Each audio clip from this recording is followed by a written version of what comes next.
Hello मेरे दोस्त Pankaj motivate official YouTube channel में आप सभी का स्वागत है। मैं हर रोज आप सबके लिए अच्छा वीडियो मोटिवेट करने के लिए लेकर आता हूं। आज मैं आप सबके लिए लेकर आया हूं सबको खुश रखना छोड़ दो। यह वीडियो आप सबको बहुत ही अच्छा प्रेरणा देगा। तो चलिए चलते हैं वीडियो की तरफ। वीडियो अच्छा लगे तो लाइक करें और सब्सक्राइब जरूर करें। मेरे दोस्तों को धन्यवाद। और आपकी सारी मनोकामना पूरी करें। अगर आप श्री कृष्ण के आदर्शों को फॉलो करते हैं तो कमेंट में जय श्री कृष्ण जरूर लिखें और अपनी मनोकामना भी कमेंट में लिख सकते हैं। वीडियो शुरू करने से पहले अगर आप चैनल पर नए हैं तो चैनल को सब्सक्राइब कर लीजिए और सभी कमेंट में जय श्री कृष्णा जरूर लिखें और वीडियो को पूरा जरूर देखें। तो शुरू करते सबसे खुश रहें। पर हकीकत की बात करें तो पूरी दुनिया को एक साथ खुश तो भगवान भी नहीं रख सकते। कई बार दूसरों को खुश रखने की कोशिश हमारी ही नहीं, सामने वाले के लिए भी मुसीबत बन जाती है। दरअसल जो लोग सबको खुश रखने का एक तरफा बीड़ा उठाए रहते हैं, उन्हें सही मायने में पता ही नहीं होता कि असल में दूसरों को क्या चाहिए। कई बार उनके अच्छे बनने की कोशिश दूसरे के लिए परेशानी का सबब बन जाती है। कई बार यह चीजें संबंध खराब करने का भी कारण बनती हैं। जैसे यदि आप दूसरों को खुश करने के लिए लगातार चीजें कर रहे हैं और आपको लगता है कि लोग आपके प्रयासों की कद्र नहीं कर रहे हैं, तो आपको बुरा लगना शुरू हो जाएगा। आपके मन में इस तरह के विचार आ जाएंगे, मैं तुम्हारे लिए कितना ज्यादा करता हूं लेकिन तुम मेरे लिए कुछ नहीं करते। और यह सोच अंततः आपके रिश्तों में कड़वाहट घोल देगी। हर एक को खुश करने की चिंता समय की बर्बादी है। आप इस बात को नियंत्रित नहीं कर सकते कि दूसरे लोग कैसा महसूस करते हैं। जब आप यह सोचने में जितना ज्यादा समय लगाते हैं कि क्या लोग खुश होंगे, आपके पास उस काम के बारे में सोचने के लिए उतना ही कम समय रहेगा जो सचमुच मायने रखता है। को खुश हर किसी रखने की चिंता छोड़ें, खुद निर्णय लेना सीखें। अगर आप दूसरों को खुश रखने की चिंता छोड़ा खुद के निर्णय लेना सीखेंगे तो सबसे पहले आप ज्यादा खुश रहने लगते हैं। आप जितने ज्यादा सक्षम होंगे उतने ही ज्यादा स्वतंत्रता और आत्मविश्वास हासिल करेंगे। आप जो निर्णय लेंगे उनसे संतुष्टि महसूस करेंगे, भले ही आपके कार्यों से दूसरे लोग असहमत हों, क्योंकि आपको पता होगा कि आपने सही निर्णय लिया है। आपके पास अपने लक्ष्यों के लिए ज्यादा समय और ऊर्जा होगी। आपको खुश देखकर दूसरे आपके जैसा बनाना चाहेंगे। आप दूसरों जैसा बनने में अपनी ऊर्जा बर्बाद नहीं करेंगे, इसलिए आपके पास अपने मनचाहे काम करने के लिए समय और ऊर्जा होगी। जब आप उस प्रयास को अपने लक्ष्यों की दिशा में लगाते हैं तो आपके सफल होने की कहीं ज्यादा संभावना होती है। लोगों से आपके संबंध सुधरेंगे। जब आप दृढ़ अंदाज में व्यवहार करेंगे तो दूसरे लोग आपका ज्यादा सम्मान करेंगे। लोगों से आपका संबंध बेहतर हो जाएगा। इतना ही नहीं, आप भी दूसरों के प्रति क्रोध और द्वेष का अनुभव कम करेंगे। आप कम तनावग्रस्त महसूस करेंगे। लोगों को खुश रखने की अपनी सीमाओं को पहचानने के बाद आपको काफी कम तनाव और चिढ़ का अनुभव होगा। आप ऐसा महसूस करेंगे जैसे आपका अपने जीवन पर ज्यादा नियंत्रण है। हर व्यक्ति के जीवन में कुछ न कुछ समस्याएं होती हैं। किसी के जीवन में कम तो किसी में बहुत ज्यादा। कई लोग कठिनाइयों के आगे घुटने टेक देते हैं तो कई और मजबूत होकर अपना रास्ता बनाते हैं। किसी ने सच ही कहा है कि बिना विरोध, मुश्किलों और असफलताओं के बड़ी सफलता हासिल करना असंभव है। लेकिन एक बात ध्यान रहे, बहुत सारी असफलताएं झेलने के बाद आप यह न सोचें कि मैं इतनी बार असफल हो गया हूं तो अब बद्धा आदमी बन ही जाऊंगा। आप असफलताओं से सफल आदमी तभी बन सकते हैं जब आप उन असफलताओं से हर बार सबक लें और यह सुनिश्चित करें कि दोबारा वह गलतियां नहीं करेंगे। इस पर मुझे अपने पुराने बॉस की एक बात याद आती है। जब भी कोई युवा पत्रकार कोई गलती करता, कहते 100 गलतियां करो, मैं माफ कर दूंगा, लेकिन यह याद रहे कि हर बार नई गलती हो। वह यह भी कहते, गलती वही इंसान करता है जो काम करता है, जो काम ही न करे वह गलतियां क्या करेगा। वह कई लोग पारिवारिक, आर्थिक, शारीरिक परेशानियों के सामने खुद को असहाय महसूस करते हैं। उन्हें लगता है कि भगवान ने उनके साथ बहुत बुरा किया, उन्हें गरीब घर में पैदा किया, उन्हें फलां बीमारी दे दी, उनको हाथ पैर या अन्य चीजों से लाचार कर दिया, उनके माता पिता को बचपन में ही छीन लिया आदि। सच में यह दुखद बात है कि एक सामान्य व्यक्ति की तुलना में आपके पास ज्यादा परेशानियां व दुख हैं। लेकिन यदि आप अब इन सब से उबरना चाहते हैं तो आपको सफल व्यक्तियों की जीवनियां पढ़नी होंगी। आप पाएंगे कि हर सफल व्यक्ति ने इस तरह की कठिनाइयों व परेशानियों को सहा है। आप चाहें तो ह्यू इंज एच इन अमेरिका में लोगों की जीवनियां पढ़ें। आप देखेंगे कि उन्होंने कई बार असफलताओं को झेला है, सफल वर्ग के बहुत बड़े लोगों का विरोध सहन किया है, लोगों के ताने सुने हैं, व्यक्तिगत दुर्भाग्य झेला है।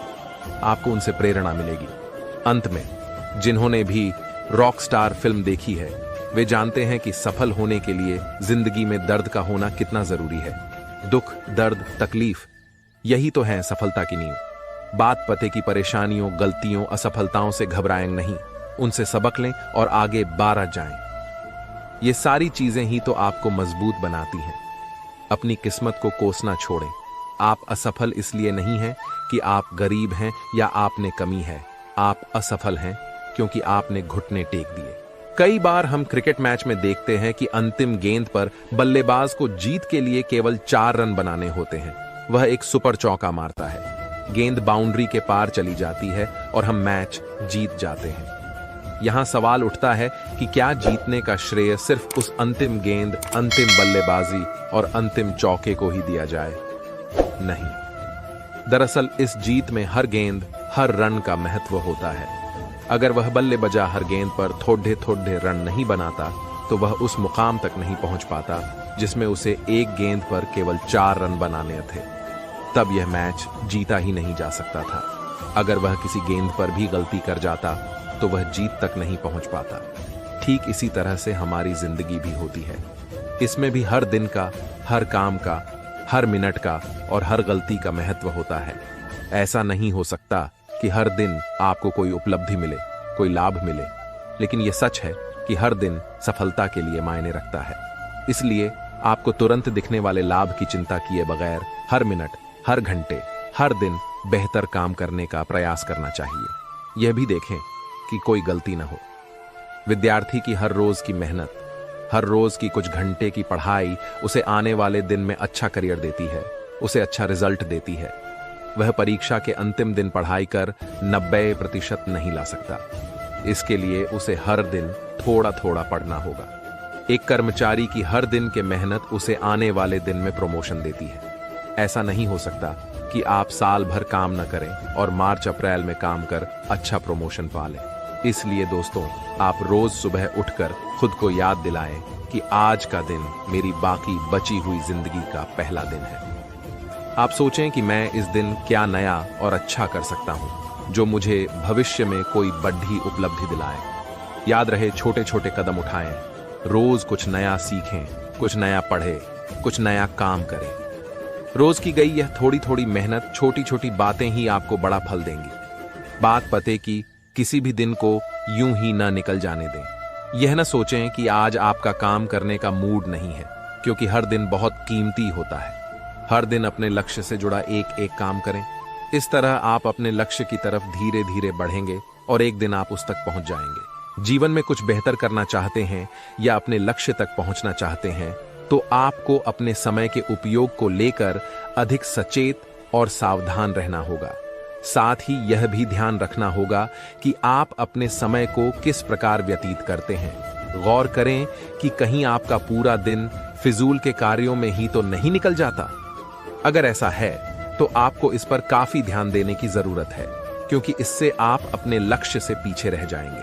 आपको तय करना होगा कि ऐसे कौन से कार्य करें जिनसे आपको अपने लक्ष्य तक पहुंचने में आसानी हो और जीवन में सफल हो पाए। लक्ष्य की ओर बढ़ाते रहे कदम। जब कोई चीज आपके काम से मेल नहीं खाए तो खुद को उससे तत्काल अलग कर लें, ताकि उस समय का सदुपयोग आप अन्य जरूरी कामों में कर सकें। आप जो भी काम करें वह आपके उद्देश्य के अनुरूप हो और आपको लक्ष्य की ओर ले जाता हुआ हो। समय का बंटवारा। आप अपना खाली समय कैसे और किन लोगों के साथ बिताते हैं, उनसे किन विषयों पर बातचीत करते हैं, साथ ही किस प्रकार के कार्यक्रमों और सामाजिक सम्मेलनों में जाते हैं। इन सभी बातों के लिए भी आपको काफी सतर्क रहने की जरूरत है, क्योंकि आपको उन चीजों को भी खोजते रहना होगा जो आपकी क्रिएटिविटी और प्लानिंग को अधिक प्रभावशाली बनाने में सहायक हो सकती है। आपको गैर जरूरी कार्यों, बेकार वाद विवादों अवरोधों और मन विचलित करने वाली चीजों से भी खुद को दूर रखना होगा, क्योंकि ये चीजें आगे बढ़ने से रोकती हैं। लक्ष्य और रणनीति की लगातार करें जांच। एक निश्चित समय अंतराल के बाद आपको खुद का मूल्यांकन करते रहना चाहिए, ताकि आपको अपनी क्षमता और उससे जुड़ी अन्य चीजों के बारे में मालूम हो सके। आप सही मार्ग पर चल रहे हैं या नहीं, साथ ही आप जो भी काम कर रहे हैं उसमें आपको कितना लाभ मिलेगा। यह जानने के लिए आपको लगातार अपने लक्ष्य और रणनीति को जांचना होगा। आपने जीवन में जो लक्ष्य निर्धारित किया है उसे प्राप्त करने के लिए अपनी व्यक्तिगत क्षमताओं को परखना और उनका मूल्यांकन करना भी बहुत जरूरी है। एक आदमी रेगिस्तान से गुजरते वक्त बुदबुदा रहा था, कितनी बेकार जगह है ये, बिल्कुल भी हरियाली नहीं है, और हो भी कैसे सकती है, यहां तो पानी का नामो निशान भी नहीं है। तपती रेत में वो जैसे जैसे आगे बढ़ रहा था, उसका गुस्सा भी बढ़ता जा रहा था। अंत में वो आसमान की तरफ देख झल्लाते हुए बोला, क्या भगवान, आप यहां पानी क्यों नहीं देते? अगर यहां पानी होता तो कोई भी यहां पेड़ पौधे उगा सकता था, और तब ये जगह भी कितनी खूबसूरत बन जाती। ऐसा बोलकर वह आसमान की तरफ ही देखता रहा, मानो वो भगवान के उत्तर की प्रतीक्षा कर रहा हो। तभी एक चमत्कार होता है। नजर झुकाते ही उसे सामने एक कुआं नजर आता है। वह उस इलाके में बरसों से आ जा रहा था, पर आज तक उसे वहां कोई कुआं नहीं दिखा था। वह आश्चर्य में पड़ गया और दौड़कर कुएं के पास गया। कुआं लबालब पानी से भरा था। उसने एक बार फिर आसमान की तरफ देखा और पानी के लिए धन्यवाद करने की बजाय बोला, पानी तो ठीक है, लेकिन इसे निकालने के लिए कोई उपाय भी तो होना चाहिए। उसका ऐसा कहना था कि उसे कुएं के बगल में पड़ी रस्सी और बाल्टी दिख गई। एक बार फिर उसे अपनी आंखों पर यकीन नहीं हुआ। वह कुछ घबराहट के साथ आसमान की ओर देखकर बोला, लेकिन मैं ये पानी ढोऊंगा कैसे? तभी उसे महसूस होता है कि कोई उसे पीछे से छू रहा है। पलटकर देखा तो एक ऊंट उसके पीछे खड़ा था। अब वह आदमी अब एकदम घबरा जाता है। उसे लगता है कि कहीं वो रेगिस्तान में हरियाली लाने के काम में न फंस जाए, और इस बार वो आसमान की तरफ देखे बिना तेज कदमों से आगे बढ़ने लगता है। अभी उसने 2-4 कदम ही बढ़ाया था कि उड़ता हुआ पेपर का एक टुकड़ा उससे आकर चिपक जाता है। उस टुकड़े पर लिखा होता है, मैंने तुम्हें पानी दिया, बाल्टी और रस्सी दी, पानी ढोने का साधन भी दिया। अब तुम्हारे पास वो हर एक चीज है जो तुम्हें रेगिस्तान को हरा भरा बनाने के लिए चाहिए। अब सब कुछ तुम्हारे हाथ में है। आदमी एक क्षण के लिए ठहरा, पर अगले ही पल वह आगे बढ़ गया और रेगिस्तान कभी भी हरा भरा नहीं बन पाया। इस कहानी से हमें यह सीख मिलती है, कई बार हम चीजों के अपने मन मुताबिक न होने पर दूसरों को दोष देते हैं। हम सरकार को दोषी ठहराते हैं, कभी अपने बुजुर्गों को, कभी कंपनी को, तो कभी भगवान को। पर इस दोषारोपण के चक्कर में हम इस सच्चाई को अनदेखा कर देते हैं कि एक इंसान होने के नाते हम में वो शक्ति है कि हम अपने सभी सपनों को खुद साकार कर सकते हैं। आप ही चुनते हैं, आप ही फैसला करते हैं। कोई काम करने या न करने के चुनावों और निर्णयों से ही आपने अपने अब तक के पूरे जीवन को आकार दिया है। अगर आपकी जिंदगी में कोई ऐसी चीज है जो आपको पसंद नहीं है, तो उसके लिए आप ही जिम्मेदार हैं। अगर कोई ऐसी चीज है जिसे लेकर आप खुश नहीं हैं, तो यह आप पर ही निर्भर करता है कि आप उसे बदलने और बेहतर बनाने के लिए जरूरी कदम उठाएं, ताकि वह आपके मन माफिक हो जाए। अपने व्यक्तिगत सेवा कॉरपोरेशन का प्रेसिडेंट होने के नाते आप अपने हर काम और उसके परिणामों के लिए पूरी तरह खुद जिम्मेदार हैं। आप अपने कामों और व्यवहार के परिणामों के लिए खुद जिम्मेदार हैं। आप आज जहां हैं और जो हैं इसलिए हैं क्योंकि आपने ही इसका फैसला किया है। आप आज उतना ही कमा रहे हैं जितना कमाने का आपने फैसला किया है, न उससे कम न उससे ज्यादा। अगर आप अपनी वर्तमान आमदनी से खुश नहीं हैं, तो ज्यादा कमाने का फैसला करें। इसका लक्ष्य बनाएं, योजना बना लें और मनचाही कमाई करने के लिए जिन कामों की जरूरत हो उन्हें करने में जुट जाएं। अपने कैरियर और जीवन के प्रेसिडेंट के रूप में, अपनी तकदीर के आर्किटेक्ट के रूप में आप फैसला करने के लिए स्वतंत्र हैं। तुम्हें अपने जीवन से प्रेम है तो समय को व्यर्थ मत गंवाओ, क्योंकि जीवन इसी से बना है। समय ही तो जीवन है। ईश्वर एक बार एक ही क्षण देता है और दूसरा क्षण देने से पहले उसको छीन लेता है। समय ही एक ऐसी वस्तु है जिसे खोकर पुनः प्राप्त नहीं किया जा सकता है। समय का कोई मोल नहीं हो सकता। श्रीमन्नारायण ने लिखा है, समय धन से कहीं अधिक महत्वपूर्ण है। समय का सदुपयोग आवश्यक। समय के सदुपयोग का अर्थ है उचित कार्य पूरा कर लेना। जो लोग आज का काम कल पर और कल का काम परसों पर टालते हैं, वे एक प्रकार से अपने लिए झंझाल खड़ा करते चले जाते हैं। मरण को टालते टालते एक दिन सचमुच मरण आ ही जाता है। जो व्यक्ति उपयुक्त समय पर कार्य नहीं करता, वह समय को नष्ट करता है। एक दिन ऐसा आता है जबकि समय उसको नष्ट कर देता है। जो छात्र पढ़ने के समय नहीं पढ़ते, वे परिणाम आने पर रोते हैं। समय की अगवानी आवश्यक, समय रुकता नहीं है। उसे तैयार होकर उसके आने की अग्रिम इंतजार करनी चाहिए। जो समय के निकल जाने पर उसके पीछे दौड़ते हैं, वे जिंदगी में सदा घिसटते पिटते रहते हैं। समय सम्मान मांगता है, इसलिए कबीर ने कहा है, उचित समय पर उचित कार्य काल करे सो आज कर, आज करे सो अब। पल में प्रलय होएगा, बहुरी करेगा कब। जो जाति समय का सम्मान करना जानती है, वह अपनी शक्ति को कई गुना बढ़ा लेती है। यदि कार्यालय के कार्य ठीक समय पर संपन्न हो जाएं, कर्मचारी समय के पाबंद हों, तो सब कार्य सुविधा से हो सकेंगे। यदि रोगी को ठीक समय पर दवाई न मिले, तो उसकी मौत भी हो सकती है। अतः हमें समय की गंभीरता को समझना चाहिए। यदि एक भी दिन धरती अपनी धुरी पर घूर्णन में देरी कर जाए, तो परिणाम क्या होगा? विनाश और महाविनाश। अतः हमें समय की महत्ता को समझना चाहिए। एक बार एक साधु बाजार में खड़े होकर हंसने लगे। पहले तो लोगों को आश्चर्य हुआ और वे सोचने लगे कि साधु महाराज को क्या हो गया है।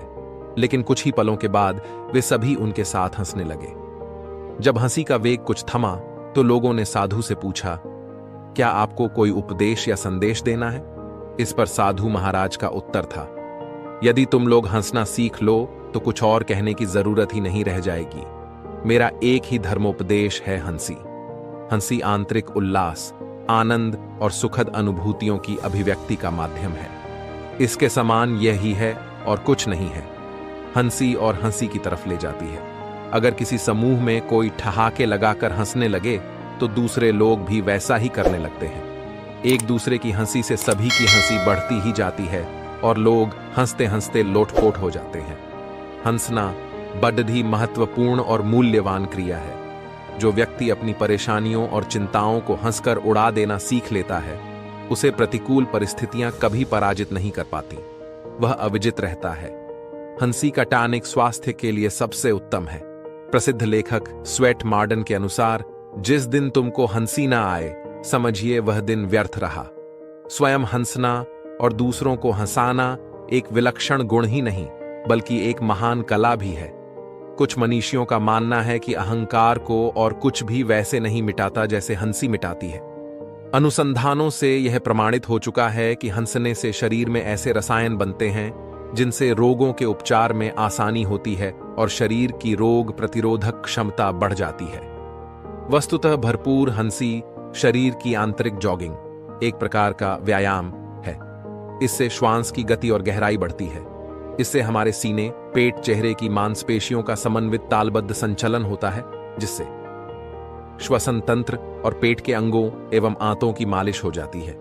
परिणाम स्वरूप रक्त प्रवाह बढ़ता है और उन रसायनों का शरीर से स्त्रावण होता है जो पाचन के लिए लाभप्रद है।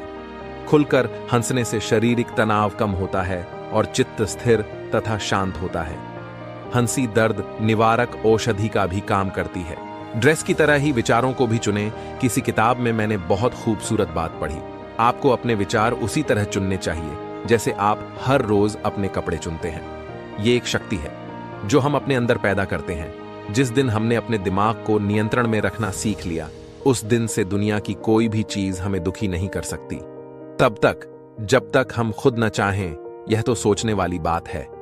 हम अपने ड्रेस का चुनाव करते हैं कि कौन सी ड्रेस मुझ पर ज्यादा अच्छी लगेगी, किस इवेंट के लिए, कौन सी ड्रेस पहननी चाहिए, किस ड्रेस की तारीफ सबसे अधिक होगी। हम परफ्यूम भी यही सोचकर लगाते हैं कि कौन सा परफ्यूम लोगों को अधिक पसंद आएगा।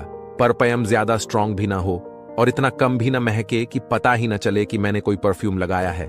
इन चीजों की तरह यदि हम अपने विचारों को भी चुनने की कला सीख लें तो जिंदगी बेहतरीन हो जाएगी। दरअसल हम सभी के दिमाग में दिन भर में हजारों विचार आते हैं। कई विचार सकारात्मक हो सकते हैं, जैसे प्रेम, दया, मदद, भरोसा, तो कई विचार नकारात्मक भी हो सकते हैं, जैसे जलन, रिजेक्शन, नफरत, निराशा, बदला आदि। अब हमें यह प्रैक्टिस करनी होगी कि हम नकारात्मक विचारों को तुरंत दिमाग से हटाएं और अपना पूरा ध्यान दूसरी तरफ लगाएं। जब भी किसी की कोई बात बुरी लगे, उसे जल्दी से भूलने की कोशिश करें। हालांकि पहली बार में यह सब करना इतना आसान नहीं होता, लेकिन प्रैक्टिस से किया जा सकता है। खुद से सवाल करें कि आखिर इस दर्द को मुझे कितने घंटे तक खींचना है, और क्यों आपको जवाब मिल जाएगा। इस बात का अनुभव हो जाने से कि हमारे विचार हमारे ही द्वारा बनाए गए होते हैं। पहली बार में आप दर्द को यदि 1 घंटे में भूलेंगे, तो अगली बार में आपको आधा घंटा लगेगा। यह समय कम होता जाएगा। हमारे विचार हमारा व्यक्तित्व बनाते हैं। आप अच्छी बातें सोचने की आदत डालेंगे तो आपके चेहरे पर एक अलग ग्लो नजर आएगी। आपकी स्किन में फर्क दिखेगा, आपकी आंखें अधिक चमकेंगी और आपकी मुस्कुराहट लोगों का दिल जीत लेगी। बात की, हमारा हर विचार हमारे शरीर के प्रत्येक सेल पर असर डालता है। अच्छा सोचेंगे तो स्वस्थ रहेंगे, और बुरा सोचेंगे तो अपनी तबीयत बिगाड़ लेंगे। जब हम अपने दोस्तों का मूड ठीक कर सकते हैं, दोस्त हमारा मूड ठीक करें सकते हैं, तो हम अपना मूड खुद क्यों नहीं ठीक कर सकते? जरा सोचिए, हम सब असफलता से अपना आत्मविश्वास खो देते हैं, परंतु इतिहास गवाह है कि केवल उन लोगों ने ही अपनी अलग पहचान कायम की जिन लोगों के इरादों को असफलता ने नहीं डिगाया। मुझे एक कहानी याद आ रही है। 2 मित्र थे। वे अक्सर बैठकर अपनी बातों को एक दूसरे से बांटा करते थे। एक दिन पहले मित्र ने दूसरे मित्र को उदास देखा तो उसका कारण पूछा। दूसरे मित्र ने बताया कि मैं जो भी काम करता हूं उसमें असफल हो जाता हूं। लाइफ में बहुत से फ्रस्ट्रेशन है। मेरे कई मित्र जिस काम में हाथ डालते हैं उसमें मिट्टी भी सोना हो जाती है, और मेरे सभी कामों में सोना भी मिट्टी हो जाता है। समझ नहीं आता क्या करूं? पहले मित्र ने उसकी सभी बातें ध्यान से सुनी और उसे अपने कमरे के अंदर ले गया। कमरे में एक तरफ एक बोर्ड था जिस पर कुछ लिखा हुआ था। पहले मित्र ने उसे पढ़ने को कहा।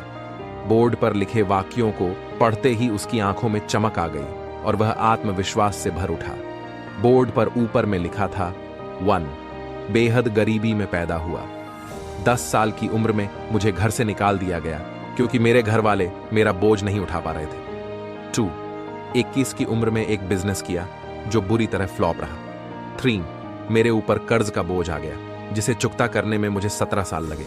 4, 22 साल की उम्र में विधानसभा का चुनाव लड़ा जिसमें बुरी तरह हारा। 5, 24 साल की उम्र में मेरी पत्नी का देहांत हो गया जिसे मैं खुद से ज्यादा चाहता था, जिसके गम में मैं 6 माह तक बिस्तर पर पड़ा रहा। जिन्होंने काम नहीं किया, यदि आप असफलता के मर्म को झेलकर उससे कुछ सीखते हुए आगे बढ़ने को तैयार हैं, तो आपको सफल होने से कोई नहीं रोक सकता। ज्यादातर लोग अपनी परिस्थितियों से भागते रहते हैं, मगर जो टिके रहना जानते हैं विजेता वही होते हैं। माना जाता है कि हीरो की परिभाषा ही यही है कि समस्याएं जिनका वजूद बौना न कर पाएं। जो लोग यह समझते हैं कि हमेशा जीतने वाला ही विजेता है, वे भ्रम में हैं। हो सकता है कि जो हीरो है उसके हिस्से में जीत से ज्यादा हार आई हो। मुख्य बात यही है कि उसने पीठ नहीं दिखाई। जहां होना चाहिए वहां वह आक्रोशित हुआ। जिसने नकारने लायक चीजों को नकारा, जो हारा लेकिन टूटा नहीं, फिर उठ खड़ा हुआ और लड़ा। अगर जीत पैमाना हो तो कोई ऐसा है ही नहीं जिसे विजेता कहा जाए। न नेपोलियन और न सिकंदर ही अपने अंतिम लक्ष्य में कामयाब रहा। न तो गांधी और न ही गौतम बुद्ध अपनी सोच की दुनिया बना पाए। बस वे भागे नहीं। महान चित्रकार पिकासो की बातों पर गौर कीजिए। वह कहते हैं कि अपनी नजर में मेरी एक ही खासियत है कि मैं भागता नहीं। जब भी कुछ कहना चाहता हूं, मैं एक ऐसा माध्यम चुनता हूं जो मेरी बात समझ सके। एक चीज और, टिके रहने का मतलब यह नहीं कि आप नई भूमिका में आने से बचें। आज के विजेता भागते नहीं, लेकिन कब किस चीज को होल्ड करना है और कब फोल्ड, ये वे जानते हैं। उनका लक्ष्य एक रहता है, पर एक रास्ते को छोड़कर दूसरा अपनाने से उन्हें परहेज नहीं। किसी चीज को छोड़ने का मतलब भागना नहीं, यदि आप उससे बेहतर किसी चीज को थाम रहे हो। हम पल पल बदलते वातावरण में जी रहे हैं। ऐसे में न चाहते हुए भी हमारा मर्द निराशा या उदासी का शिकार बन जाता है। कई बार सब कुछ अच्छा, व अनुकूल होने के बाद भी हम सच्चे आनंद की अनुभूति नहीं कर पाते। अपने मूड को सदा अच्छा एवं खुशी में रखने की चाहत तो हम सभी रखते हैं, परंतु क्या यह वास्तव में संभव है? इसका दारोमदार स्वयं हमारे पर ही है, क्योंकि जहां चाह है वहां राह। देखा गया है कि हमारे बदलते मूड का गहरा प्रभाव हमारे संबंध संपर्क में आने वालों पर एवं हमारे स्नेहियों पर भी पड़ता है। किसी भी दुखी या अशांत व्यक्ति के संपर्क में रहना कोई पसंद नहीं करता। ऐसे में जब कोई अपना हमें सांत्वना देने की कोशिश करता है तो हम और भड़क उठते हैं, क्योंकि ऐसे समय में हम अपने अशांत मूड को सभी के समक्ष जायज ठहराने की पूर्ण कोशिश में रहते हैं। ऐसे में हमें हर कोई शुभ चिंतक दुश्मन लगता है, लेकिन हर चीज की कोई हद होती है। अतः हमें अपने आप से यह कहना चाहिए कि बस करो। इसके पश्चात हमें ऐसे कार्यों में अपना मन लगाना चाहिए जिससे हमें खुशी मिले। साथ साथ ऐसे लोगों के संग रखना चाहिए जो सदैव खुशमिजाज रहते हैं। ऐसा करने से हमारी स्थिति और मूड अच्छे रहने की संभावना बढ़ जाएगी। जब हमारी अवस्था स्वस्थ हो जाती है तब हमें आत्मनिरीक्षण कर उन तत्वों एवं कारणों के बारे में सोचना चाहिए जो हमारी अवस्था बिगाड़ने के निमित्त बने। क्या कोई व्यक्ति या परिस्थिति से प्रभावित होकर हमने अपना मूड बिगाड़ा था? यदि हम किसी को दोषी ठहराते हैं तो क्या उससे कोई फायदा हमें मिलेगा? किसी को दोष देने के बदले अपनी अवस्था की जिम्मेवारी खुद लेनी चाहिए। अपने अतंद्र मन में उत्पन्न होने वाले भाव को समझें, अपने मूड का मालिक बने। मनुष्य का भाग्य उसके कर्म से ही होता है, और जिसका जैसा भाग्य हो उसे अपने कर्म का वैसा ही फल मिलता है। एक व्यक्ति किसी संग्राम में लाखों लोगों को जीत ले, वहीं कोई दूसरा व्यक्ति अपने आप को जीत ले तो दूसरे व्यक्ति को ही सच्चा विजयी माना जाएगा। दूसरों को जीतने की अपेक्षा खुद को ही जीतना श्रेष्ठ है। जो खुद को नित्य संयत रखता है उसकी जीत को न देवता, न यक्ष और न गंधर्व ही हार में बदल सकते हैं। सभी मुद्राओं की दक्षिणा देने वाला और हर महीने यज्ञ करने वाला व्यक्ति भी उस आदमी के सामने छोटा पड़ जाता है जो किसी परिशुद्ध मन वाले व्यक्ति का मुहूर्त भर भी सत्कार करे। मुहूर्त भर की सत्संगति का फल 100 वर्षों का यज्ञ और हवन से कहीं अधिक श्रेष्ठ है। किसी दुराचारी और चित्त की एकाग्रता से हीन व्यक्ति के 100 वर्ष के जीवन से सदाचारी और ध्यानी व्यक्ति का एक दिन का जीवन श्रेष्ठ है। आलसी और अनुयोगी के 100 वर्ष के जीवन से दृढ़तापूर्वक उद्योग करने वाले का एक दिन का जीवन श्रेष्ठ है। इसलिए कहा जा सकता है कि आलस से बड़ा कोई दुश्मन नहीं है जो बीत गया और भविष्य से अनजान है, जबकि वर्तमान अपने हाथ में है। यह वर्तमान हमारी अनमोल संपत्ति है। असल में वर्तमान ही हमारा है और हम उसके मालिक हैं। लेकिन अगर हमें यह पता हो कि वर्तमान हमें मिला हुआ एक सुनहरा मौका है तो हम अपना भविष्य सुरक्षित और अधिक संपन्न बना सकते। वर्तमान में जीने से सफलता और अपने उज्जवल भविष्य की संभावना सुनिश्चित होती है। जीवन में जिन परिस्थितियों का परिवर्तन करना हमारे हाथों में नहीं है उन्हें समय के हवाले कर देने में ही समझदारी है, क्योंकि समय ही एक ऐसी दवाई है जो परिस्थितियों को ठीक कर सकती है। अतः हर पल क्या हो रहा है इसके प्रति सतर्क रहें। जो सही है उसकी सराहना करें और अपने जीवन में सकारात्मकता धारण करें। आज के लिए क्या आवश्यक है इस पर ध्यान दें। अपने मन की शांति और सुख के लिए कभी कभी माफ करो और भूल जाओ की नीति अपनाना आवश्यक हो जाता है, क्योंकि क्षमाशीलता एक ऐसा शक्तिशाली गुण है जो वर्तमान और अतीत की चिंताओं से हमें मुक्त कर सकता है। जब कभी भी हम वर्तमान में अपने आप को दुखी या असफल महसूस करते हैं तो समझ जाना चाहिए कि अतीत से शिक्षा लेने का समय आ गया है। अतः हमें अतीत में की हुई गलतियों से शिक्षा लेकर की तुलना में अपने वर्तमान को अधिक सुखमय बनाने में प्रयत्नशील होना चाहिए। कहते हैं जो बीत गया सो बीत गया। अतीत की घटनाओं के बारे में सोचने से कोई लाभ नहीं, इससे अतीत परिवर्तित नहीं होगा, अपितु अतीत से शिक्षा लेकर वर्तमान में कुछ अच्छा कर जीवन का आनंद लेकर अपनी उन्नति करें। यार ये सुबह इतनी जल्दी क्यों हो गई? ऑफिस जाने का वक्त हो गया। फिर से वही सब बकवास काम, वही टेंशन। काम करो और बॉस की डांट सुनो। उन्हीं जूनियर्स को झेलना पड़ेगा जिन्हें काम नहीं आता। उन्हीं सीनियर्स से पाला पड़ेगा जो अपनी सारी गलती मुझ पर थोप देते हैं। हे भगवान, ये कहां फंस गया मैं। दिल करता है दूर भाग जाऊं, फोन बंद कर दूं, सारी झंझटों से महीनों के लिए छुटकारा मिल जाए। भगवान, ये घटिया काम करने से बेहतर है कि आप मुझे उठा लो। क्या मुझे कोई और अच्छी नौकरी नहीं मिल सकती? यदि आपके दिन की शुरुआत भी कुछ ऐसी ही होती है तो सचमुच यह बहुत चिंता की बात है।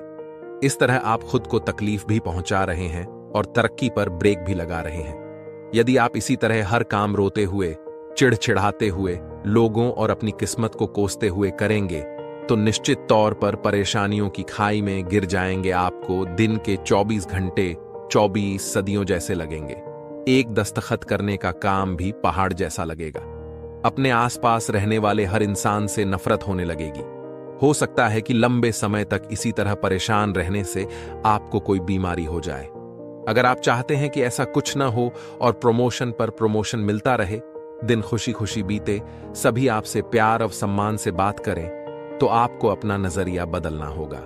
अगर आपको पता चले कि जो तोहफा आप सामने वाले को उसके जन्मदिन पर दे रहे हैं वही तोहफा आपको आपके जन्मदिन पर वापस मिलने वाला है, तो क्या आप सामने वाले को बुरा तोहफा देंगे? आप उसे अच्छा तोहफा ही देंगे ताकि आपके हाथ में भी अच्छा तोहफा आए।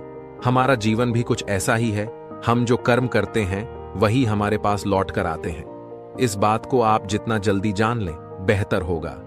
हम में से कई लोगों को यही लगता है कि कोई भी क्रिया या शब्द ही हमारे कर्म होते हैं, लेकिन सच्चाई तो यह है कि हमारे द्वारा सोची गई अच्छी और बुरी बातें भी कर्म में ही आती हैं। जो विचार हम सामने वाले के लिए सोचते हैं वही घूमकर हमारे पास आते हैं। हम यदि दूसरे के लिए बुरा सोचेंगे तो सामने वाला भी हमारे लिए बुरा ही सोचेगा। आपके साथ ऐसा कभी न कभी जरूर हुआ होगा कि आपने किसी इंसान का कुछ नहीं बिगाड़ा, लेकिन वह फिर भी आपके साथ बुरा करता जाता है। आप रिश्तों को संभालने की कोशिश करते हैं, लेकिन वे संभलते ही नहीं हैं। जब हम इन सुधार की कोशिशों से हार जाते हैं, तब हम भी बदले में उस इंसान के साथ और बुरा करने लगते हैं। हम यहीं पर गलती करते हैं। यहां आपको जान लेना चाहिए कि आपने भले ही इस जन्म में उस इंसान यानी कि उस आत्मा का कुछ नहीं बिगाड़ा, लेकिन आपने पिछले जन्म में जरूर उस आत्मा के साथ इतना ही बुरा कुछ किया है। जानबूझकर भले ही नहीं किया हो, लेकिन अनजाने में जरूर किया होगा। यही वजह है कि इस जन्म में आप उस इंसान के साथ अपने कर्मों को भोगते हैं। जब आप इस ज्ञान को अपने साथ लेकर चलते हैं तो आप अपने साथ बुरा करने वाले हर इंसान को माफ करने में बहुत आसानी महसूस करेंगे। आप यह जान चुके होंगे कि जो भी आपको मिल रहा है वह आपके ही कर्मों के खाते से निकला है। अब अगला स्टेप क्या है? क्योंकि आप अपने पुराने कर्मों को नहीं बदल सकते, बेहतर है कि आप उस आत्मा के साथ इस जन्म में कोई बुरा व्यवहार न करें, वरना इस जन्म के कर्मों का फल आप अगले जन्म में भोगेंगे। इस कहानी से हमें यह शिक्षा मिलती है, कभी भी किसी के बारे में बुरा न सोचें। सामने वाला आपको चोट पहुंचाए तो माफ करें और उसे बदले में सकारात्मक ऊर्जा ही दें। बीते समय की गलतियों पर पछताने से अब कोई फायदा नहीं। बस कोशिश करें कि मौजूदा समय में किसी को नुकसान न पहुंचाएं। हर व्यक्ति को अपनी समस्या बड़ी लगती है। एक बार जब हमारी जिंदगी में कोई समस्या आती है तो हमें लगता है कि भगवान ने सबसे बड़ी समस्या हमें ही दी है, बाकी लोग सुखी हैं। लेकिन ऐसा है नहीं। दुनिया में हर व्यक्ति की कोई ना कोई समस्या है। जिसकी जो समस्या है वही उसे हल कर सकता है। एक गांव में एक संत आए। वे किसी की भी समस्या दूर कर सकते थे। सभी लोग जल्दी से जल्दी अपनी समस्या संत को बताकर उपाय जानना चाहते थे। नतीजा यह हुआ कि हर कोई बोलने लगा। अचानक संत चिल्लाए, खामोश, सब चुप हो गए। संत ने कहा, मैं सबकी समस्या दूर कर दूंगा। एक साथ बोलने के बजाय सब लोग एक एक कागज पर अपनी समस्या लिख लाए और मुझे दें। कुछ ही देर में संत के सामने कागजों का ढेर लग गया। संत ने कागजों को एक टोकरी में रखा और सभी को गोला बनाकर बैठ जाने को कहा। गोले के बीच में टोकरी रख दी गई। एक आदमी की तरफ इशारा करके उन्होंने कहा, यहां से शुरू करके सब बारी बारी से आएंगे और एक एक कागज उठा लेंगे। ध्यान रहे, किसी को अपना कागज नहीं उठाना है। लोग एक एक कर आए और कागज उठा उठाकर अपनी अपनी जगह बैठ गए। संत ने कहा, अब इस कागज में लिखी किसी दूसरे की समस्या पढ़ो। अगर तुम चाहोगे तो मैं तुम्हारी समस्या दूर कर दूंगा, पर उसके बदले में कागज पर लिखी समस्या तुम्हारी हो जाएगी। तुम्हें लगता है कि तुम्हारी समस्या बड़ी है तो उसे दूर करवाकर कागज पर लिखी दूसरे की छोटी सी समस्या अपना लो। चाहो तो आपस में कागज बदल लो। जब तय कर लो कि अपनी समस्या के बदले कौन सी समस्या लोगे, तब मेरे पास आ जाना। लोगों ने जब कागज पर लिखी समस्या पढ़ी तो वे घबरा गए। लोग एक दूसरे से कागज बदल बदल कर पढ़ते और बार बार उन्हें लगता कि उनकी समस्या तो जैसी है वैसी है, पर इस नई समस्या का सामना वे कैसे कर पाएंगे। कुछ देर में हर किसी को समझ में आ गया कि उनकी समस्या जैसी भी है, उनके अपने जीवन का हिस्सा है और वे ही उसका सामना कर सकते हैं। समस्याएं तो जीवन का हिस्सा हैं। इनसे घबराने के बजाय इनका सामना करना चाहिए। जो समस्याओं से घबराता नहीं है वही सफल होता है।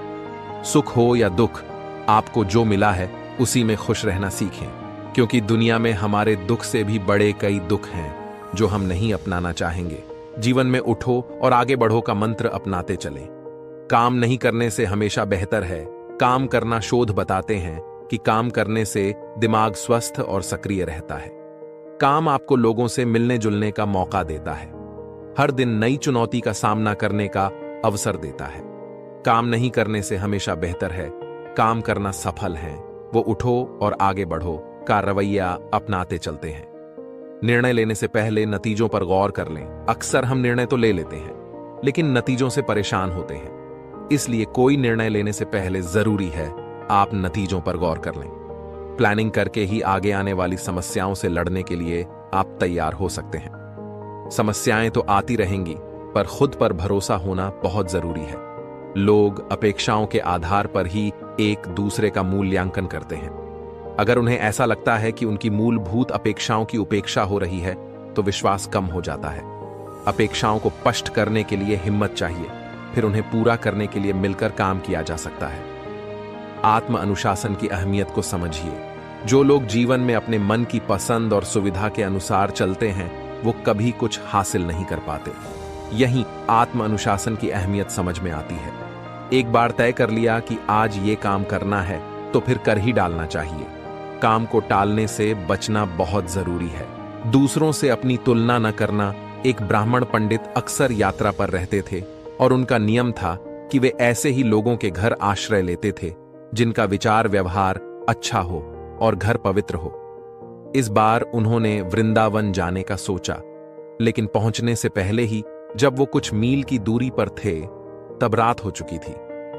तो उन्होंने सोचा जिस रास्ते पर चल रहे थे उसे गांव में रात बिता लेता हूं और सवेरे जल्दी उठकर फिर से अपनी यात्रा को शुरू कर दूंगा। अब अपने नियम अनुसार उनको ऐसा घर खोजना था जो उनके रहने लायक हो। उन्होंने इस बारे में कुछ लोगों से पूछताछ की तो किसी ने उन्हें बताया कि ब्रज के पास वाले गांव के सभी लोग धार्मिक हैं, वह कृष्ण के परम भक्त हैं। ब्राह्मण पंडित उस गांव गए और एक व्यक्ति के घर का द्वार खटखटाया और कहा, भाई मैं थोड़ा विश्राम करना चाहता हूं, तो क्या मैं आपके घर रात बिता सकता हूं? लेकिन मेरा एक नियम है कि मैं केवल उसी के घर का भोजन और पानी ग्रहण करता हूं जिसके घर का विचार और व्यवहार शुद्ध हो। इस पर उस व्यक्ति ने कहा, महाराज माफ कीजिए, मैं तो इस गांव का तुच्छ सा इंसान हूं, लेकिन इस गांव के सभी लोग मुझसे कहीं ज्यादा पवित्र हैं। फिर भी यदि आप मेरे घर में रुकेंगे तो मैं खुद को भाग्यशाली मानूंगा। इस पर ब्राह्मण पंडित कुछ नहीं बोले और आगे बढ़ गए और एक व्यक्ति के घर का द्वार खटखटाया और कहा, भाई मैं थोड़ा विश्राम करना चाहता हूं, तो क्या मैं आपके घर हूं रात बिता सकता हूं? लेकिन मेरा एक नियम है कि मैं केवल उसी के घर का भोजन और पानी ग्रहण करता हूं जिसके घर का विचार और व्यवहार शुद्ध हो। उन्होंने रात बिताने के लिए विनती की तो इस दूसरे व्यक्ति ने कहा, महाराज मैं खुद को इतना पवित्र नहीं मानता जितना इस गांव के बाकी सभी लोग हैं। फिर भी यदि आप मेरे घर में रुकेंगे तो मुझे बहुत खुशी होगी। ब्राह्मण पंडित फिर बिना कुछ बोले आगे बढ़ गए। अब आगे जिसके भी घर गए सभी ने लगभग यही बात बोली।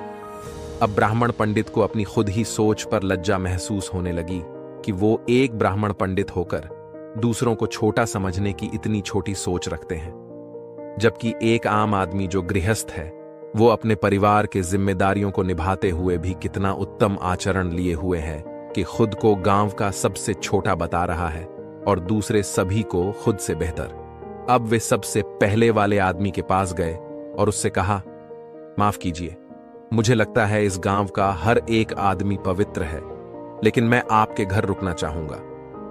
खुद को छोटा समझना और दूसरों से अपनी तुलना नहीं करना ही आपको असल जिंदगी में महान आचरण वाला बनाता है। अपने जीवन में 3 नियम जो है उसका महत्व समझना जरूरी है, एक कम बड़ी बात नहीं है। कई बार हम इसके लिए खुद को आभारी भी मानते हैं, दूसरों को धन्यवाद भी कहते हैं, पर कृतज्ञता इससे भी गहरा भाव है। हमें किसी चीज को अच्छा और बुरा कहने की जरूरत नहीं है। हम चुनौतियों को भी स्वीकार करें, हर नए पल को नया उपहार मानकर जिएं। कहते हैं कि कृतज्ञता का भाव जीवन पर हमारे विश्वास को मजबूत बनाता है। दो लगातार भागदौड़ वाली जीवन शैली हमें भावनात्मक रूप से कमजोर बना देती है। जो सब कर रहे हैं वह सब कुछ आपके लिए करना जरूरी नहीं। सबको खुश करने के लिए उनके हर काम को हां कहने से भी कुछ फायदा नहीं होता। अपना ध्यान रखना खुदगर्जी नहीं है। जो लोग अपना ध्यान नहीं रखते, कुछ समय बाद दूसरे लोगों की रुचि भी उनमें कम हो जाती है। 3. अगर कोई बात लगातार बांधे हुए है तो उसे छोड़ने में ही फायदा है, भले ही कोई बीती बात हो, विचार हो या रिश्ता। अगर कुछ है जो लगातार आगे बढ़ने से रोक रहा है तो उसे छोड़ना जरूरी हो जाता है। हो सकता है जो बात दुख दे रही है वह बहुत बड़ी हो, उसे भूलना या छोड़ना मुश्किल भी हो, पर आपका आज भी आपके इंतजार में है। जो भी चीजें होती हैं उनमें सब कुछ पर हम काबू नहीं कर सकते, लेकिन उन चीजों के साथ अपने संबंध को जरूर बदल सकते हैं। हर हाल में खुश रहना सीखो। एक जंगल में एक संत रहता था। इस संत के आश्रम में कई सारी गाय थीं। एक दिन इस संत के पास एक गरीब व्यक्ति आया और उसने संत से कहा कि मेरे पास रहने के लिए कोई जगह नहीं है और कई दिनों से मैं भूखा हूं। आप मुझ पर अपनी कृपा करो और मुझे अपना शिष्य बना लो, ताकि मैं आपके साथ आपके आश्रम में रह सकूं। संत ने इस गरीब व्यक्ति की बात मान ली और उसे अपना शिष्य बना लिया। संत ने उसे एक गाय दे दी और कहा कि तुम इस गाय की सेवा करो तथा इससे मिलने वाला दूध केवल तुम्हारा ही होगा। इसके अलावा रोज तुम 2 बार भगवान के नाम का जाप भी किया करो। संत की बात को मानते हुए शिष्य ने गाय की सेवा करनी शुरू कर दी और रोज भगवान का नाम लिया करता था। गाय से मिलने वाला दूध शिष्य खुद ही पी जाता था। आश्रम में रहकर शिष्य काफी खुश था और एक दिन उसने संत का धन्यवाद करते हुए उनसे कहा कि आपकी वजह से ही मेरा जीवन सुखी हो पाया है। संत मुस्कुराकर बोले, ये तो अच्छा है। कुछ दिन बाद ही गाय खो गई। गाय खोने के कारण शिष्य को दूध नहीं मिल रहा था, जिसकी वजह से उसने पूजा करना भी छोड़ दिया और दुखी रहने लग गया। शिष्य ने संत से मुलाकात की और संत को बताया कि उसकी गाय खो गई है, जिसकी वजह से उसका मन मंत्र जाप में भी नहीं लग रहा और वह कई दिनों से दुखी है। यह बात सुनकर संत ने कहा, यह भी अच्छा है। कुछ समय बाद शिष्य को गाय वापस मिल गई और वो फिर से खुश रहने लग गया। शिष्य ने यह बात संत को बताई। संत ने गाय मिलने की बात सुनकर कहा, यह तो अच्छा है। यह सुनते ही शिष्य हैरान हो गया और उसने संत से कहा, मेरे जीवन की हर परिस्थिति में आप अच्छा है, यही क्यों कहते हैं? संत ने जवाब देते हुए कहा, सुखी और सफल जीवन पाने के लिए सुख हो या दुख, हर समय प्रसन्न रहना चाहिए। जीवन में आई बुरी परिस्थिति में अपने आप को दुखी नहीं रखना चाहिए। जब हम हर समय खुश रहते हैं तब जीवन से दुख का अनुभव स्वतः खत्म हो जाता है। संत की यह बात सुन शिष्य को समझ आ गया कि जीवन में चाहे कैसी भी परिस्थिति क्यों ना हो, हमें सदैव प्रसन्न ही रहना चाहिए। ऐसा करने से दुख महसूस नहीं होता और खुशी के साथ जीवन कट जाता है। अपने संपूर्ण स्वास्थ्य को कैसे सुधारें? ध्यान की नियमित आदत बनाए रखें। आराम करने के लिए हर दिन समय निकालें और अंदर से मौन व शांति की भावना बहाल करें। जब आप विचलित या तनावग्रस्त महसूस करते हैं तो जितनी जल्दी हो सके किसी शांत जगह पर चले जाएं। कुछ गहरी सांसें लें और आंखें बंद करके अपना ध्यान अपनी छाती के मध्य में केंद्रित करें। जब तक आप शांति महसूस न करें तब तक आराम से सांस लेते रहें। तनाव कम करने के लिए प्रभावकारी कदम उठाएं। अपने रिश्ते में क्रोध, चिंता और आक्रोश के क्षेत्रों पर तसल्ली से बात करें। जब आप और आपका साथी दोनों शांत और ग्रहणशील हों, एक विश्वस्त साथी खोजें जिसके साथ आप वास्तव में अपनी चिंताओं को साझा कर सकें। अब यह आप पर है कि सूक्ष्म डिटॉक्सिफिकेशन के क्षेत्र में आप कितनी गहराई तक जाना चाहते हैं। यह तय है कि आप जितना भी प्रयास करेंगे आपकी सेहत अच्छी होती जाएगी, जो सदियों से आयुर्वेद का लक्ष्य रहा है। अपने सूक्ष्म शरीर को जांचें। आपका सूक्ष्म शरीर किस अवस्था में है, इसके बारे में जानने के लिए इन सवालों का जवाब हां या नहीं में दें। जवाब देते समय जितना हो सके ईमानदार रहें। 1. मैं सामान्य तौर पर शांत स्वभाव वाला। 2. मैं अचानक नहीं फट पड़ता। 3. मैं आवेग में आकर प्रतिक्रिया नहीं देता। 4. मैं आलोचना को अच्छी तरह ले सकता। 5. मुझे दूसरों के सौभाग्य के लिए खुश होना सहज लगता है। 6. मैं द्वेष नहीं रखता। 7. मैं बदला लेने की कल्पनाओं में लिप्त नहीं रहती। 8. मुझे अपनी खुशी के क्षण याद हैं। 9. मेरे लिए दूसरों की खुशी महत्व रखती है। 10. मैं प्रतिद्वंद्वियों को शत्रु नहीं मानता। 11. मैं दूसरों की पीड़ा धैर्यपूर्वक सुन सकता। 12. मेरी भावनाएं जैसे कि तीखी बहस मुझे परेशानी में नहीं डालती। 13. मैं गर्माहट दिखाने और स्नेहपूर्ण होने में सहज हूं। 14. मैं प्यार किए जाने और प्यार के लायक होने को अहमियत देती हूं। 15. मेरे माता पिता भावनात्मक परिपक्वता के अच्छे उदाहरण हैं। 16. अगर कोई मुझसे नाराज हो जाता है तो मैं तुरंत पलटवार नहीं करता। 17. अगर मुझे पसंद या नापसंद किया जाता है तो मैं बहुत ज्यादा परवाह नहीं करता। 18. मुझे ज्यादातर लोग पसंद करने योग्य लगते हैं। 19. मैं दूसरों में अच्छा देखने की प्रवृत्ति रखता। 20. मैं दूसरों की जल्दी आलोचना नहीं करता। 21. मैं दूसरों की छुपी भावनाएं समझता। 22. मैं दुखी लोगों के प्रति हमदर्दी रखता। 20. मैं आसानी से हंसता। 23. मुझे बच्चों का संग खुशी देता है। 25. मुझे पता है कि आध्यात्मिक रूप से उन्नत होना कैसा लगता है। कुल हां, कुल नहीं, आपके जितने अधिक उत्तर हां में होंगे उतना अच्छा है। इस क्विज का उद्देश्य आपको अपने बारे में बुरा महसूस कराना नहीं है। इसका उद्देश्य आपकी वास्तविक सेहत के बारे में आपको अधिक जागरूक बनाना है। अब जब आपको सूक्ष्म स्तर पर अपनी वास्तविक स्थिति पता है, अपने जुनून का पता लगाने के लिए ये 2 सवाल पूछें।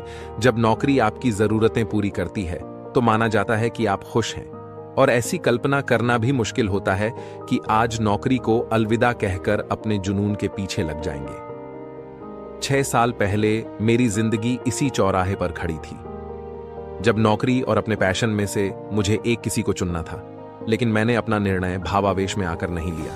आपको भी खुद से ये 2 सवाल जरूर पूछना चाहिए। 1. पहला सवाल, कहां खर्च करेंगे समय पैसा? जब भी बात जुनून की होती है तो सबके मन में सवाल आता है कि मुझे मेरे जुनून के बारे में कैसे पता चलेगा। बहरहाल, अपने पैशन का पता लगाने के लिए खुद के अंदर झांकना होता है। लोगों को उनके जुनून का पीछा करने में मैं मदद करता हूं। हमारे ग्रुप में हम युवाओं से यही सवाल पूछते हैं। मैं चाहता हूं कि आप भी खुद से ये पूछें कि अगर आपके पास पर्याप्त पैसा और समय हो तो आप उसे किस तरह खर्च करना चाहेंगे।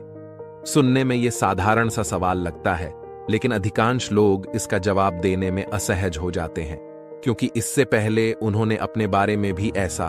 2. दूसरा सवाल, असली खुशी और संतोष। क्या करके आपको खुशी और संतोष मिलता है? ये सवाल भी आसान नहीं है, क्योंकि हम रोजमर्रा की जिंदगी में इतने उलझे हैं कि अपने अंदर झांकने का समय ही नहीं मिलता। किसी चीज के बारे में जुनूनी होना सफलता की गारंटी नहीं होती, और इस बात को स्वीकार करना चाहिए कि हर तरह के जुनून को के एन रियर नहीं बनाया जा सकता है। पैशन को के एन रियर बनाने के लिए अपने हुनर को तराशने की जरूरत होती है। सवाल पूछें कि हमारे अंदर क्या हुनर, क्या अनुभव है। सिर्फ इसी से मतलब नहीं होता कि आप अपने काम से कितना प्यार करते हैं। अगर उसके एवज में कोई आपको भुगतान नहीं करना चाहता तो वह काम सिर्फ आपकी हॉबी हो सकती है।